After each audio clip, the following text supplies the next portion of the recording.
بسم اللہ الرحمن الرحیم۔ شروع اللہ کے نام سے جو بڑا مہربان اور نہایت رحم والا ہے۔ السلام علیکم ناظرین، آج کی ویڈیو میں ہم بات کریں گے ایک ایسے واقعے کی جسے سن کر ہم سب کا ایمان اللہ تعالیٰ کی ذات پر مزید پختہ ہوگا۔ واقعہ کچھ یوں ہے کہ جب عمر ابن عاص رضی اللہ تعالیٰ عنہ نے مصر فتح کیا تو اہل مصر نے فاتح مصر ابن عاص رضی اللہ تعالیٰ عنہ سے کہا کہ ہمارے ملک میں کاشتکاری کا سارا دار و مدار دریائے نیل پر ہے۔ ہمارا یہ دستور ہے کہ ہر سال ایک حسین و جمیل کنواری لڑکی دریا میں ڈالی جاتی ہے جس سے دریا کا پانی خشک نہیں ہوتا۔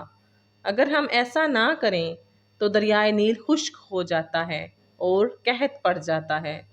حضرت عمر ابن عاص رضی اللہ تعالیٰ عنہ نے انہیں اس رسم کو روکنے کا حکم دیا، اور جب دریا سوکھنا شروع ہوا تو حضرت عمر ابن عاص رضی اللہ تعالیٰ عنہ نے یہ واقعہ حضرت فاروق اعظم رضی اللہ تعالیٰ عنہ کو خط میں لکھا۔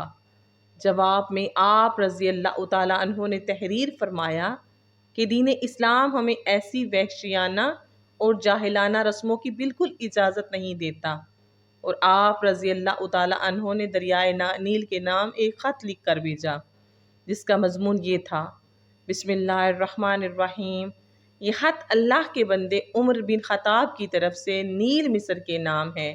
اگر تو اپنے اختیار سے جاری ہے تو ہمیں تجھ سے کوئی کام نہیں، اور اگر تو اللہ کے حکم سے جاری ہے تو اب اللہ کے نام پر جاری رہنا۔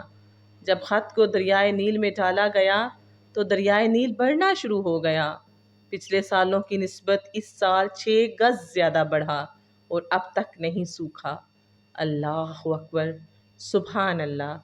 امید کرتی ہوں آپ کو آج کی ویڈیو اچھی لگی ہوگی۔ اس طرح کی اسلامی اور معلوماتی ویڈیو دیکھنے کے لیے میرے چینل کو سبسکرائب کریں۔